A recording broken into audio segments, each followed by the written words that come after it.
Hello, students. I hope you all are good and fine.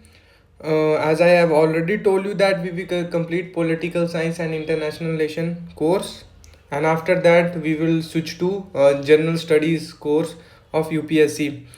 So in political science we are doing ideologies. Ideology पढ़ रहे हैं हम. तो already I have covered liberalism, socialism, Marxism and fascism. If you want to watch this video you can go in description section and there is link mentioned, so you can join from that link. ठीक है. तो अब हम ये ideology start करेंगे. आज हम पढ़ेंगे गांधीज़म. तो आपसे एक रिक्वेस्ट है, हम्बल रिक्वेस्ट, कि वीडियो को लाइक कर दें क्योंकि लाइक बहुत ज़्यादा कम आ रही है और लाइक करने में आपका 1 सेकंड भी नहीं लगता है. तो प्लीज़ लाइक कर दें और सब्सक्राइब कर दें if you are new in my channel. तो हम स्टार्ट करते हैं. गांधीज़म जो है ये आइडियोलॉजी है. ये आइडियोलॉजी जो गांधीज़म का जितना भी टाइम पीरियड था, ठीक है, हम उनका पूरा टाइम पीरियड एक देखेंगे कि उन्होंने अपने टाइम पीरियड में क्या क्या किया और वो क्या क्या विचारधारा लेके अपना जो टाइम पीरियड में वो चले. गांधी जी को हम फादर ऑफ नेशन भी बोलते हैं. तो जो गांधीज़म की जो आइडियोलॉजी है, ये आइडियोलॉजी एक तरह से अमर हो गई है. तो क्या क्या उनके प्रोसेस थे जिनके थ्रू उनकी ये आइडियोलॉजी फ्रेम हुई है, वो हम सब पढ़ेंगे इसमें. तो गांधीज़म क्या है? Gandhism refers to the body of ideas. ये एक आइडियाज़ है और प्रिंसिपल्स है, कोई उनके सिद्धांत थे जिनके कारण गांधी जी जो है, गांधी जी ने अपना एंड अचीव किया और तभी उनको हम फादर ऑफ नेशन बोलते हैं. और क्या क्या एंड अचीव किया और उसको पाने के लिए गांधी जी ने क्या कौन सी फिलॉसफी लगाई थी. और गांधी जी एक बहुत सुप्रीम लीडर थे और उनकी जो आइडियोलॉजी थी, मतलब एक लीडरशिप क्वालिटी थी जो उनके अंदर, वो उनकी आइडियोलॉजी फ्रेम करती थी. तो उसमें Mahatma Gandhi collectively aim to achieve moral, political and social transformation. ठीक है. और वो कहते थे कि हमें सत्य का साथ लेना है हमेशा और झूठ को, चाहे बेशक टाइम लग जाए सक्सेस हासिल करने में, बट जो नॉन वायलेंस है हम उसका बिल्कुल भी प्रयोग नहीं करेंगे और हमेशा सत्य का साथ लेंगे. इसी कारण मैं आपको एक स्टोरी डिस्कस करता हूँ जिसमें क्या था, ये my teacher taught me this story in class 6th और 7th क्लास में उन्होंने पढ़ाई थी मेरे को. तो उन्होंने उस टाइम पे महात्मा गांधी जी क्या कर रहे थे, ये एग्ज़ाम लिख रहे थे. तो एग्ज़ाम लिखते टाइम चीटिंग वगैरह चल रही थी. तो महात्मा गांधी एक क्वेश्चन सॉल्व कर रहे थे, तो उसमें वो गलती कमिट कर दी होगी उन्होंने. तो जो एग्ज़ामिनर था वो उनको अपना शूज़ की वो टो से बताता कि आप क्या करो, उस दूसरे स्टूडेंट से कॉपी करो, वो सही लिख रहा है. बट महात्मा गांधी ने चीटिंग नहीं की थी. तो यहाँ से ही उनकी एक थोड़ी आइडियोलॉजी फ्रेम हुई कि हमें हमेशा सत्य का साथ देना चाहिए. तो चाहे बेशक सक्सेस हासिल करने में टाइम लग जाए. तो गांधी जी से हमें ये चीज़ सीखनी, मतलब इम्पॉर्टेंट है कि हमेशा सत्य का साथ दीजिए.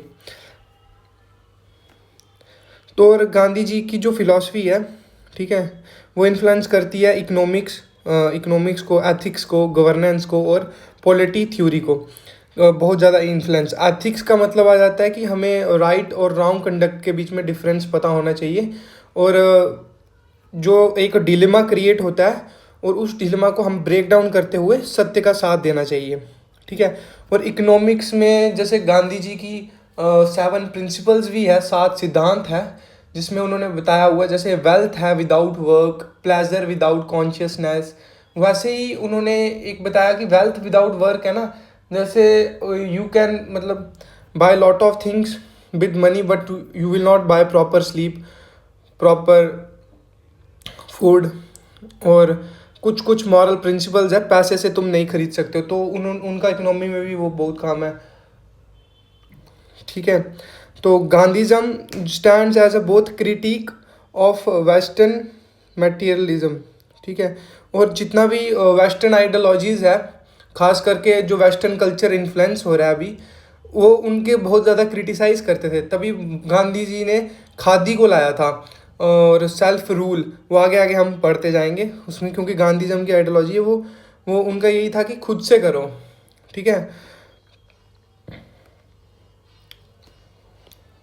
और गांधी जी का ये था कि मॉरल एंड स्पिरिचुअल उन्होंने एक फाउंडेशनल डेवलप की थी।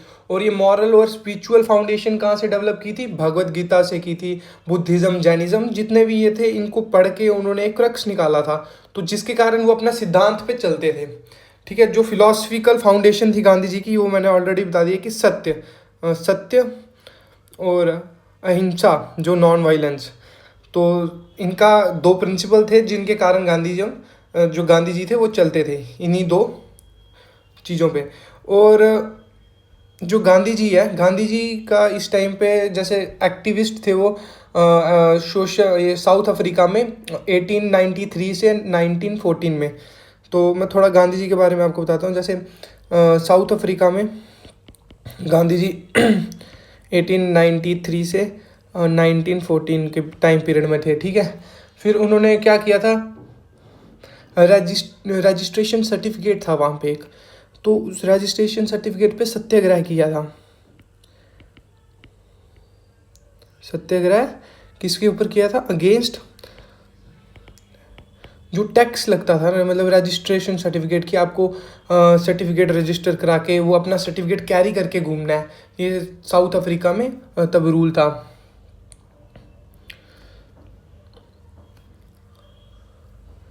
रजिस्टर सर्टिफिकेट ये था 1906 में इन्होंने प्रोटेस्ट किया था।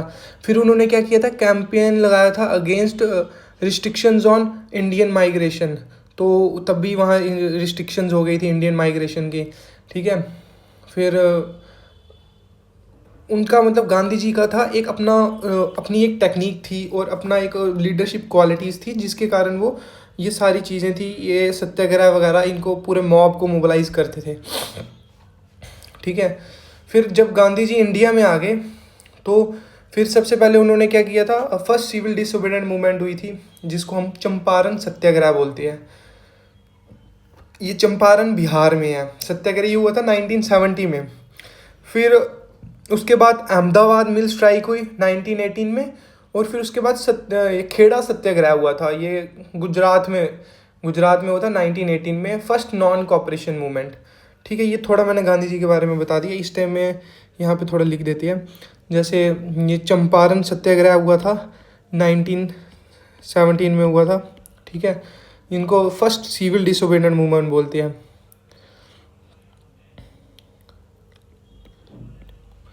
ठीक है, और उसके बाद अपना खेड़ा सत्याग्रह हुआ था, जो खेड़ा में, ये 1918 में हुआ था। ठीक है, तो और गांधी जी की ये मैंने थोड़ा बता दिया। इंडिया में जब गांधी जी आए थे तो ये 2-3 मूवमेंट जो उन्होंने उन पे पार्टिसिपेट किया था। फिर उनका ये था मेन ट्रूथ। अब ट्रूथ क्या है? उन्होंने बोला जो God is truth and truth is God. भगवान ही सत्य है और सत्य से ही भगवान की जो परिछाई है वो बनती है, वो दर्शाती है कि सत्य क्या है, भगवान। तो क्योंकि ये भगवत गीता की फिलॉसफी से वो है कि उन्होंने यहाँ पे सीधे बोला हुआ है कि if you will have money, if you are a richest person in this universe, still you will not become immortal. तो कहने का मतलब ये है कि अगर तुम्हारे पास बहुत ज़्यादा पैसा भी आ जाएगा पूरी इस ब्रह्मांड का, तब भी तुम अमर नहीं हो सकते हो। तो जो सच है दैट इज़ डेथ, जो कोई भी उसको डिनाई नहीं कर सकता है। तो ये आइडियोलॉजी उन्होंने गीता से फ्रेम की थी। सत्य का साथ देना चाहिए इसीलिए हमें, क्योंकि करप्शन से गलत चीज़ें फ्रेम करके तुम पैसे तो गेन कर लोगे, बट जब उस पैसों से जो आपका मीन है, सपोज मैं अर्न कर रहा हूँ खुशी पाने के लिए, तो मेरे को पैसे तो मिल गए गलत मीन से, बट खुशी ही नहीं मिली जिसके लिए मैंने ये चीज़ अर्न की थी, तो एंड नहीं अचीव हुआ। तो गांधी जी का ये कहना था कि हमें मॉरल इंटीग्रिटी का हमें पाथ जो है वो फॉलो करना चाहिए। ऑनेस्टी क्या होती है और इंटीग्रिटी क्या होती है? जैसे ऑनेस्टी है और इंटीग्रिटी है, इन दोनों में डिफरेंस ये है कि जो ऑनेस्टी है वो शॉर्ट पीरियड के लिए होती है और इंटीग्रिटी होती है वो लाइफ टाइम के लिए होती है। तो गांधी जी का कहना था to become a man of integrity. ठीक है, थॉट्स वर्ड्स जो उनके थे ऑथेंटिसिटी उनके जो विचारों में, ठीक है, वो सत्य की राह। फिर एक शुगर इंसिडेंट भी था। शुगर इंसिडेंट ये था कि गांधी जी ने एक लड़का अपनी मम्मी को तंग करता होगा कि मीठा खाना है, मीठा खाना है, मीठा खाना है, मेरे को लड्डू वड्डू वगैरह खानी है, स्वीट्स खानी है। तो गांधी जी के पास उसकी मम्मी लेके चली गई। तो गांधी जी ने बोला एक काम करो, आप इसको 30 दिन के बाद लेके आओ मेरे पास। तो फिर 30 दिन के बाद लेके गए। फिर उन्होंने उसको बहुत अच्छे से समझाया कि बेटा मीठा नहीं खाना चाहिए, दांत खराब हो जाती है, हेल्थ के लिए नहीं अच्छा है, एक्सेस खा रहे हो तो ये वो पूरा उन्होंने अच्छे से उनको गाइड किया। बट उनकी मम्मी ने बोला कि ये आप 30 दिन पहले भी गाइड कर सकते थे। गांधी जी ने बोला तब मैं भी बहुत मीठा खाता था। तो सबसे पहले be the change you want to see, पहले खुद में चेंज लाओ, फिर तुम सोसाइटी में चेंज ला सकते हो। तो कहने का मतलब ये है, नॉन वायलेंस, अहिंसा। Non violence was not possessive resistance, ठीक है, पैसिव रेजिस्टेंस। फिर नॉन वायलेंस के बारे में बताया उन्होंने, ठीक है, नॉन वायलेंस क्या होता है और हमेशा नॉन वायलेंस का क्यों, गांधी जी ने बोला कि वायलेंस का क्यों सपोर्ट नहीं करना चाहिए और हमेशा नॉन वायलेंस अडॉप्ट करना चाहिए, क्योंकि नॉन वायलेंस में किसी को हार्म नहीं होता है। तो किसी को हार्म करना इनडायरेक्टली खुद को हार्म है। तो ये गांधीज़म की फ़िलॉसफी थी। उन्होंने बोला अवॉइडिंग हेट्रेड, नफरत, एक्सप्लॉयटेशन किसी का और इनजस्टिस किसी के साथ ना इंसाफ़ी, दिस इज़ नॉट गुड। और उन्होंने बोला वेपन ऑफ, और जो ये है जो वीक लोग हैं गुस्सा वो करते हैं जो कमज़ोर होते हैं। तो एक फ़िलॉसफी वाली किताब थी, उसमें एक कोट था कि अगर आप गुस्सा कर रहे हो, गुस्सा करके आपके दिमाग में जहर आ रहा है, मतलब कि नेगेटिविटी आ रही है, और उस नेगेटिविटी से तुम सोच रहे हो कि मैं दूसरे को मारूंगा, but if poison is in your mind then how you will kill to that other person with that poison that is in your mind. अगर आपके दिमाग में जहर है तो दूसरे बंदे को तो तुम मार ही नहीं सकते उस जहर से जो तुम्हारे अंदर है। तो जहर, अगर सपोज, इसका कहने का मतलब है अगर तुम्हें उसको मारना भी है, एक सपोज एक ऐसे इंसान, तो तुम्हारे अंदर जहर है, वो उससे वजह से तुम मरोगे ना कि वो मरेगा। तो इसीलिए जो गुस्सा है ये करना, ये कमज़ोर की निशानी है। टुगेदर ट्रूथ एंड अहिंसा for ethical and spiritual basis, Gandhi thought, जो उनके थॉट्स थे वो गाइड करते थे social, political and economic philosophy को। वो सोशल, पॉलिटिकल और इकोनॉमिक। पॉलिटिकल हम ये समझ गए कि उन्होंने जो बड़े बड़े मास मोबिलाइजेशन की थी, मूवमेंट्स की थी बड़ी बड़ी, ठीक है। सोशल कैसे कि अब जो मैंने 2-3 एग्जाम्पल से भी समझा दिया। और इकोनॉमी, उन्होंने बोला कि wealth without work is a Shin, ठीक है, गांधी जी के 7 सिंस में आता है wealth without work. Suppose example देता हूँ मैं कि तुम टैक्स अगर नहीं पे कर रहे हो, इफ़ यू हैव मनी और and you are not good tax payer, तो कंट्री की डेवलपमेंट नहीं होगी अच्छी से। तो वही है कि इकोनॉमी में हम उसको यूज़ कर सकते हैं। पॉलिटिकल फ़िलासफ़ी, गांधी जी की हम पढ़ेंगे पॉलिटिकल फ़िलासफ़ी, ठीक है। फिर ये इकोनॉमी और सोशल आगे हम, जैसे इकोनॉमी ये बताया है और सोशल, ये 3 अच्छे से फ़िलासफ़ी पढ़ लेंगे।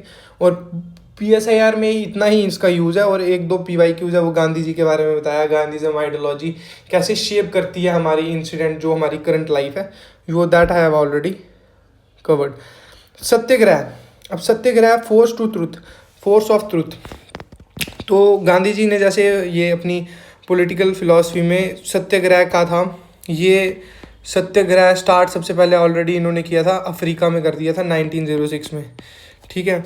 तो वहाँ से इनको आइडियोलॉजी मिल गई थी कि सत्याग्रह क्या है, नॉन वायलेंट हमें, और रेजिस्टेंस टू इनजस्टिस।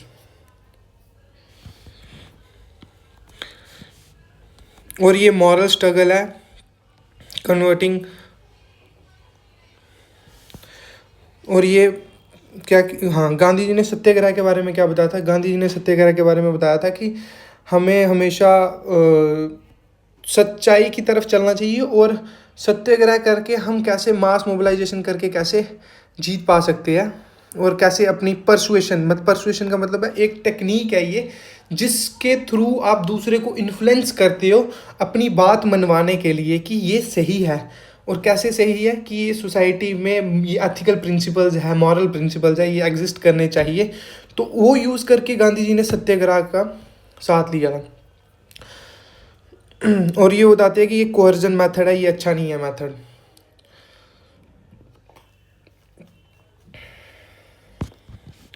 और गांधी जी ने, जैसे मैंने ऑलरेडी पीछे बता दिया, चंपारण सत्याग्रह हुआ था पहला, दूसरा नॉन कोऑपरेशन मूवमेंट, ठीक है, फिर सिविल डिसोबीडिएंट मूवमेंट, तो जैसे सत्याग्रह हुआ था 1917 में, ठीक है, फर्स्ट सत्याग्रह हुआ था।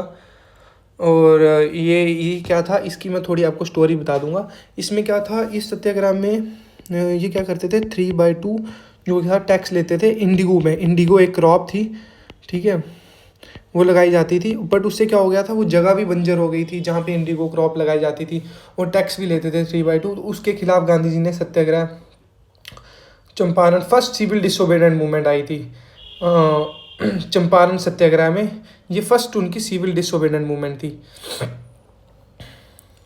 फिर नॉन कॉपरेशन, ठीक है, नॉन कॉपरेशन का उनका अंदर कहाँ से आया कि फर्स्ट नॉन कॉपरेशन मूवमेंट ये खेड़ा सत्याग्रह में हुई थी। ये खेड़ा में, गुजरात में उन्होंने की थी नॉन कॉपरेशन मूवमेंट। ये उन्होंने 1918 में की थी, ठीक है। क्यों की थी ये, तब क्या हो गया था, कहानी ये थी कि ड्रॉट आया था ना उस टाइम पे। ड्रॉट की वजह से क्या हो गया था, क्रॉप फेलियर हो गया था खेड़ा में, गुजरात में। तो उनसे फिर भी टैक्स ले रहे थे। अब यार क्रॉप ही अगर फेल हो गई है तो टैक्स कहाँ से पे करेंगे वो, जो जितने भी फार्मर्स, पीजेंट, छोटे छोटे ये थे किसान। For Gandhi means were as important as ends. तो ये मीन्स एंड एंड्स, मीन्स और एंड्स, ये टर्मिनोलॉजी है, इनको समझो। मीन्स और एंड क्या क्या है कि तुम्हारा मीन मतलब जो काम हम करते हैं। सपोज मैंने आज, मेरा टारगेट है कि आज मैंने 100 रुपीज़ अर्न करनी है। एग्जाम्पल दे रहा हूँ मैं, एक हाइपोथेटिकल एग्जाम्पल। मेरा टारगेट आज मैंने 100 रुपीज़ अर्न करनी है। तो मेरे पास दो मीन यहाँ पे बनेंगे, ठीक है। एक होगा एथिकल, एक होगा अनएथिकल। अनएथिकल मतलब कि मैं गलत काम करके भी अर्न कर सकता हूँ, और एक हो जाएगा कि मैं सही काम करके भी। अब मैं इसमें एंड अचीव है कि 100 रुपीज़ मेरे को अर्न कर रहे हैं शाम तक। तो अब ये डिपेंड कर रहा है, अगर मैंने सही रास्ता अपनाया, सही रास्ता मतलब सपोज 100 रुपीज़ अर्न करने के लिए मैं किसी की हेल्प कर सकता हूँ, एग्जाम्पल। तो उसने मेरे को 100 रुपीज़ दे दिए उसकी हेल्प करने के, जैसे प्रेजेंटेशन बनानी है, तो प्रेजेंटेशन किसी की बना के मैंने उसको 100 रुपीज़ में सेल कर दी, तो मैंने वो कर दी। इसी के कारण मैं ये मेरा मीन हो गया, तो ये एथिकल मीन था। और मेरे से इसमें मैंने अच्छा एंड अचीव कर लिया। वही अगर मैं देखूँगा अनएथिकल मीन, जो मैंने जैसे किसी क्लाइंट वगैरह था, मैंने उसको उसकी सिक्योरिटी ब्रीच करके इंफॉर्मेशन निकाल के किसी को सेल कर दी, और उस इंफॉर्मेशन का उसने फिर मिसयूज़ कर लिया, दैट इज़ अनएथिकल। तो यही है कि मीन्स भी बहुत ज़्यादा ज़रूरी है एंड अचीव करने के लिए। तो जैसे and justify means, but Machiavelli और कौटिल्य इन्होंने बोला है कि अंत भला तो सब भला। राजा को अंत तक जाने के लिए, मतलब कि एंड अचीव करने के लिए अगर कोई गलत काम भी करना पड़ रहा है तो दैट इज़ एथिकल। क्योंकि राजा की जो प्रजा है, ठीक है, वो उसको राजगद्दी में देखेगी, बट उसमें क्या है कि राजा अगर गलत अनएथिकल नहीं करेगा, क्योंकि और कोई आएगा जो अनएथिकल कंडक्ट करके राजा की गद्दी ले जाएगा। तो उसको अपनी गद्दी मेंटेन करने के लिए, उस सीट पे रहने के लिए अनएथिकल कंडक्ट करने पड़ती है। उसको बोलते हैं एंड जस्टिफाई मीन्स, ठीक है। ये मैंने डिफरेंस भी बता दिया, मीन्स क्या है, एंड क्या है। डिसेंट्रलाइज्ड डेमोक्रेसी गांधी जी का कह रहा था। डिसेंट्रलाइज होती है कि सेंटर को प्रॉपर पावर होनी चाहिए, ठीक है। और डिसेंट्रलाइज मतलब कि ग्रास रूट लेवल तक सबको प्रॉपर गवर्नेंस, गुड गवर्नेंस होनी चाहिए। और ग्रास रूट लेवल तक, जैसे पंचायती राज, ये गांधी जी ने कहा था कि पंचायत लाओ, ताकि जो रूरल बैकग्राउंड जितने भी है, वो छोटे छोटे ज़िले हैं, उनमें अच्छे से डेवलपमेंट हो सके और गुड गवर्नेंस हो सके, ऊपर से लेके नीचे तक। तो उसको बोलते हैं डिसेंट्रलाइज्ड, प्रॉपर ऊपर से लेके नीचे तक। ग्राम, उनका ग्राम राज, swaraj. Self governing village republics where power flows from the bottom upward, ठीक है, नीचे से ऊपर की तरफ। ही अपोज द कंसंट्रेशन, इन्होंने क्या किया, अपोज किया था किसको, concentration of political power and advocated participatory democracy rooted in moral responsibility, ठीक है। और एंड्स एंड मीन्स ही मैंने आपको पहले बता दिए। गांधी जी का कहना है means are ends in making challenges the Machiavelli, जैसे मैकियावेली का बताया था, उन्होंने बोला था एंड जस्टिफाई मीन्स, अंत भला तो सब भला। गांधी ने बोला नहीं, मीन्स बहुत ज़्यादा इंपॉर्टेंट है एंड अचीव करने के लिए। He emphasise ethical politics where purity of means is essential for legitimacy and political actions. समझा दिए। अब इकोनॉमी में क्या था गांधी जी की फिलॉसफी का काम। गांधी जी ने क्या किया था, वेस्टर्न इंडस्ट्रियल कैपिटलिज्म और जो मार्क्सिस्ट मेटरलिज्म है, ठीक है। अब सबसे पहले ये टर्म समझो, ठीक है। वेस्टर्न इंडस्ट्रियल कैपिटलिज्म ये, और मार्क्सिस्ट मेटरलिज्म, ठीक है। ये दो टर्म समझो, उसके बाद आपको आगे पूरा समझ आ जाएगा कि गांधी जी का जो सर्वोदय वाला कॉन्सेप्ट है वो कैसे है। सर्वोदय, सर्वोदय मतलब कि सेल्फ गवर्नमेंट, ठीक है। और वेस्टर्न इंडस्ट्रियल कैपिटलिज्म, तो वेस्टर्न वाली साइड था क्या, जैसे यूएस है, ये एकदम कैपिटलिस्ट है, तो इनकी पूरी कैपिटलिस्ट वाली अप्रोच थी, ठीक है। और गांधी जी ने बोला था कि इनको कैपिटलिज्म, जो कैपिटलिज्म है, इनको हमने, कैपिटलिज्म मतलब कि ये सपोर्ट करेंगे मनी को सपोर्ट करेंगे, इंडस्ट्रीज़ को सपोर्ट करेंगे। तो जो जैसे इंडिया में 1991 के बाद एलपीजी रिफॉर्म्स आए, that is a capitalist mindset. और मार्क्सिस्ट क्या कहती है, मार्क्सिस्ट मेटरलिज्म, मेटरलिज्म और मार्क्सिस्ट का ये कहना है कि जो सोसाइटी में जितने भी इकोनॉमिकल रिसोर्सेज है, ठीक है, डिवाइड होने चाहिए, और क्लासलेस सोसाइटी होनी चाहिए, stateless, classless oh and stateless, ठीक है। ये गांधी जी का कहना था। और सर्वोदय सेल्फ गवर्नमेंट मतलब वेलफेयर ऑफ ऑल।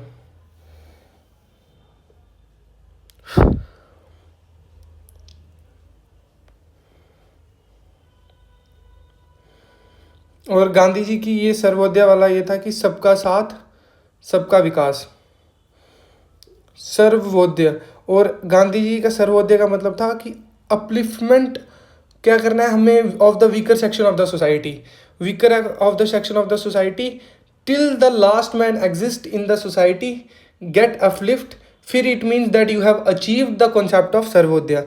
तो उन्होंने बोला कि जो सोसाइटी का लास्ट है ना, जो सबसे गरीब है, उसको अगर फैसिलिटी मिल रही है और अगर वो ऊपर अपलिफ्ट हो गया ना, तो इसका मतलब you have achieve the concept of Sarvodaya, ठीक है।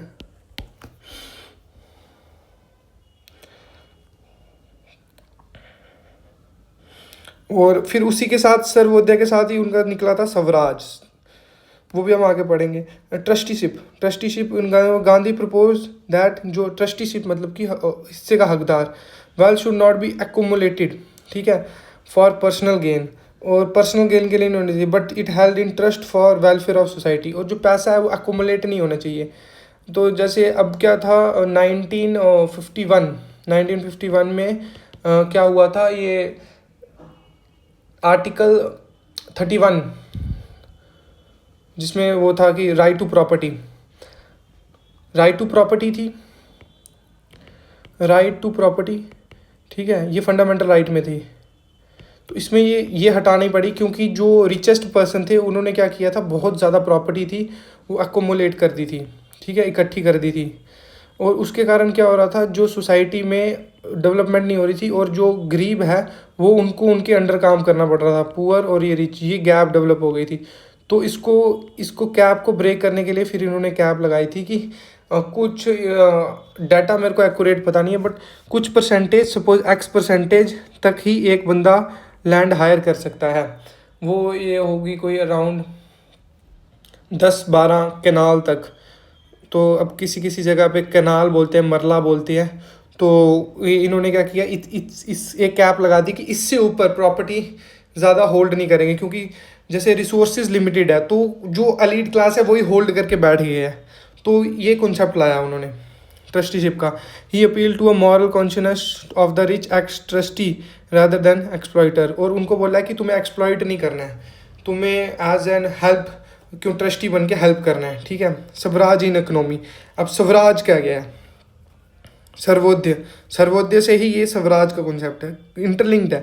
गांधी आइडिया ऑफ स्वराज क्या था, political independence to economic self reliance. तो हमें खुद से आत्मनिर्भर बनना है। तो जैसे हमारा इस स्वराज है आत्मनिर्भर भारत, तो ये इसी के कॉन्सेप्ट से है, स्वराज इन इकोनॉमी, ठीक है। और उन्होंने प्रमोट किया था स्वदेशी, और अभी क्या प्रमोट हो रहा है, khadi, khadi as a symbol of dignity of labour and economic decentralisation, ठीक है।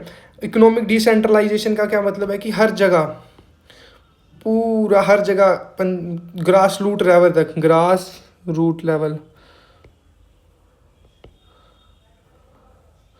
तक ये चीज़ें पहुंचाई गई है, ठीक है। और अगेंस्ट मॉडर्न इंडस्ट्रियलाइजेशन, ठीक है। अब गांधी जी का क्या ओपिनियन, गांधी क्रिटिसाइज, और उन्होंने बोला कि जो इंडस्ट्रियलाइजेशन है, इंडस्ट्रीज वगैरह, ये एक्सप्लॉइट करती है, promoting greed, unemployment and environment degradation, ठीक है, ये अच्छे से एक्सप्लॉइट करती है। तो इनका वो कॉन्सेप्ट नहीं था, वो कहते थे कि सेल्फ गवर्नेंस, सेल्फ रूल लाओ, स्वराज लाओ, सर्वोदय लाओ, ठीक है। खादी का इंट्रोड्यूस करो, खादी, अभी इस टाइम पे खादी के सोप, काफ़ी ज़्यादा कॉस्मेटिक्स वगैरह मार्केट में चल रहा है, वो गांधी जी की आइडियोलॉजी पे काम कर रही है। सोशल फिलॉसफी, अब सोशल फिलॉसफी क्या, सर्वोदय, ये ऑलरेडी मैंने बता दिया कि welfare of all, even the last man in the society get uplifted, that it means you are achieving the motto of Gandhi ji, that is Sarvodaya, welfare of all.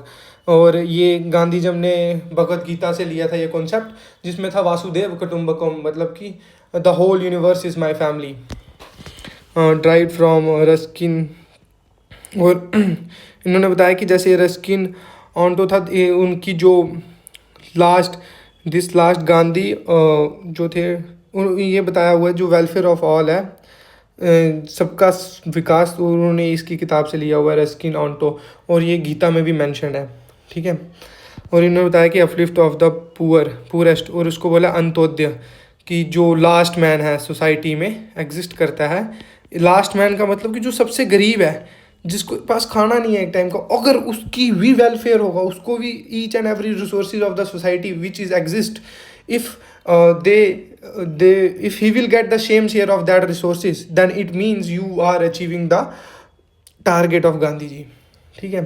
Targets of Gandhi ji, उनका यही है targets, emphasize equality, social justice, moral unity among all communities। फिर untouchability and cast, और गांधी जी ने untouchability और cast के बारे में बताया, और उन्होंने बोला कि ये जो तब अनटचेबिलिटी काफ़ी ज़्यादा वो हो गई थी, एक पीक पे आ गई थी, तो गांधी जी ने अंबेडकर के साथ डिस्कशन करके, और उनको उन्होंने एक हरिजन नाम दिया कि ये हरि के जन है। हरि मतलब गॉड, जो हरि नारायण है, उनका उन्होंने बोला कि उनके ही मतलब कि वंश है, तो हमें किसी के साथ डिस्क्रिमिनेट नहीं करना चाहिए, गांधी। और फिर अंबेडकर के साथ उन्होंने बैठ के फिर ये रिजर्वेशन का एक वो हुआ था, जैसे अंबेडकर ने जो राउंड टेबल कॉन्फ्रेंस हुई थी उसमें उन्होंने पार्ट नहीं लिया था, तो फिर जो कम्युनल अवार्ड हुए थे और पूनम पैक्ट हुआ था, ठीक है ना। इसमें क्या किया था पूनम पैक्ट में, मैं लिख देता हूँ यहाँ पे, पूना पैक्ट हुआ था, ये कब हुआ था, ये हुआ था 1932 में, ठीक है। पूना पैक्ट 1932, ठीक है।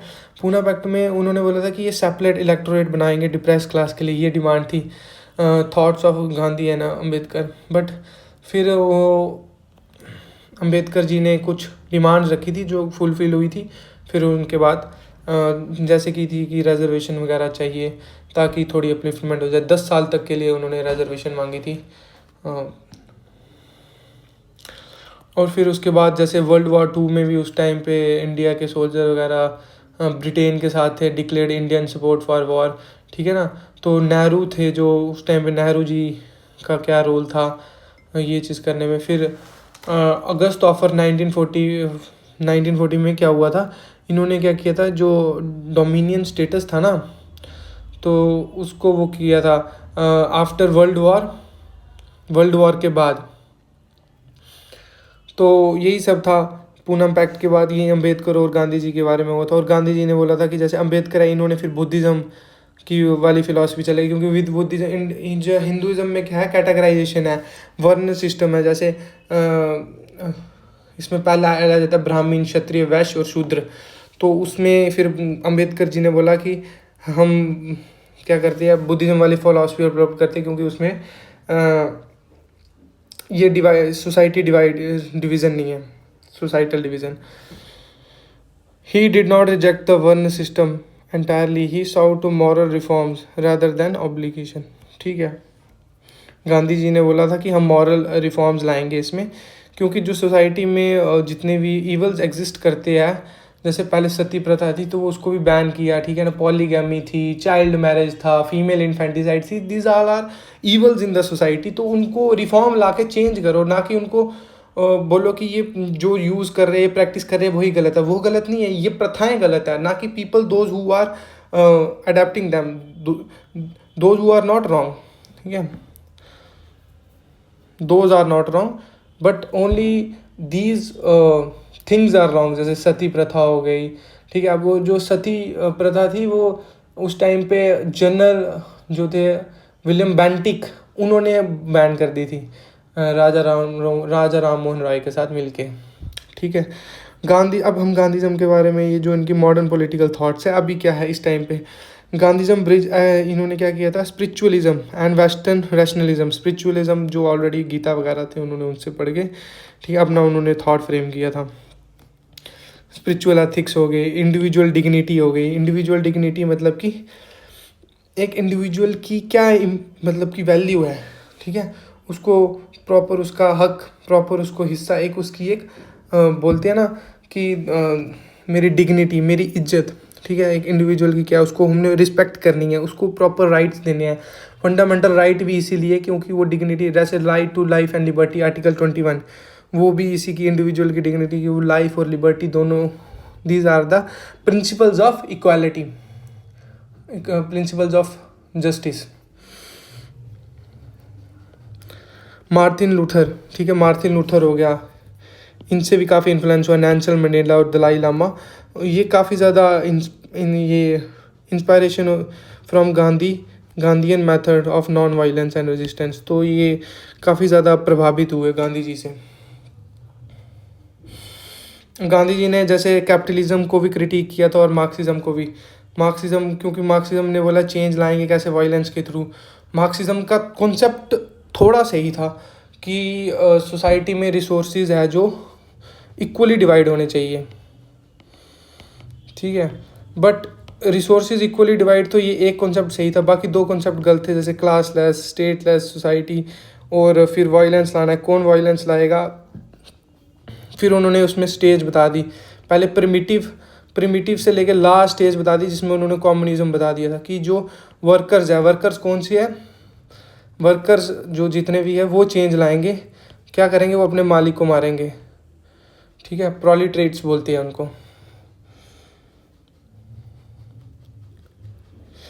तो फिर अभी उनकी कॉन्टेम्परेरी टाइम पे अभी क्या रेलेवेंस है 21 सेंचुरी में। Gandhism continue to offer insight to, जैसे उन्होंने बताया कि कन्फ्लिक्ट रेजोल्यूशन, ठीक है, और हमें नॉन वायलेंस, पीसफुल बिल्डिंग, हमें नॉन वायलेंस का साथ लेना चाहिए, कभी भी हिंसा नहीं करनी चाहिए। इन्वायरमेंटल एथिक्स, पर्यावरण की सुरक्षा बहुत ज़्यादा ज़रूरी है, ठीक है। ग्रास रूट डेमोक्रेसी, ठीक है, ग्रास रूट डेमोक्रेसी। डिसेंट्रलाइजेशन मतलब कि हर एक, जैसे स्कीम्स है वगैरह है, वो प्रॉपर ग्राम सभा बनाओ, उसमें पंचायत बनाओ, पंचायत बना के गाँव में हर एक चीज़, हर सबको इक्वली रिसोर्सेज बराबर से उनका हक मिलना चाहिए। एक इक्वालिटी होता है, एक इक्विटी होता है, ताकि ये कॉन्सेप्ट मेंटेन रहे। और जितने भी अपर क्लास है जो वेल्थ एक्यूमुलेट करके बैठी हुई है, तो उनका जो टैक्स से पैसा है वो सबका, उनका विकास हो सके। ये गांधीज़म की फ़िलासफ़ी है। तो कंक्लूज़न में हम वही डालेंगे कि उनकी जो गांधीज़म है, गांधीज़म ये एक आइडियोलॉजी है, विचारधारा है, जो गांधी जी के मरने के बाद भी ज़िंदा है, और ये ज़िंदा रहेगी क्योंकि इनकी सोच एक बहुत हाई लेवल की थी। एक लीडरशिप, बहुत अच्छे लीडर थे ये गांधी जी, और इनकी सोच से हर एक जो लीडर बन रहा है वो इनकी सोच से काफ़ी प्रभावित रहता है। हार्मोनाइज मॉरल आइडलिज्म, ठीक है, मॉरल आइडलिज्म का मतलब कि राम राज्य, कि एक ऐसी सोसाइटी होगी जिसमें सब कुछ सही होगा। तो गांधी जी ने एक वो स्थापित करने की कोशिश की थी, ठीक है। इंडिविजुअल कॉन्शियसनेस, ठीक है, एंड कलेक्टिव गुड्स, ये टर्मिनोलॉजीज है, लास्ट में ऊपर से जितनी पढ़ी है वो सारी एकदम नीचे आपने कंक्लूड करनी है। Spirituality and with politics, spirituality और पॉलिटिक्स को इन्होंने साथ में लेंगे। उन्होंने बोला है, Gandhi ji said my life is my message, और मेरी ज़िंदगी मेरा संदेश है, मैसेज है। जैसे Gandhism therefore is not merely an ideology but a way of life. ठीक है, ये एक विचारधारा नहीं है, ये एक तरीका है ज़िंदगी जीने का। ठीक है, जिसमें आप क्या कर सकते हो, सत्य, इंसाफ और इंसानियत के दम पे चल के ज़िंदगी जी सकते हो। तो मैंने आपको गांधीज़म की आइडियोलॉजी अच्छे से समझा दी। इसमें आप यूपीएससी के PYQs अच्छे से टैकल कर सकते हो। अगर आपको ये आइडियोलॉजी अच्छी लगी और मैं मेहनत कर रहा हूँ, मेरी मेहनत अच्छी लगी, तो प्लीज़ वीडियो को लाइक और सब्सक्राइब कर दीजिए। लास्ट तक बने रहने के लिए धन्यवाद। बाय।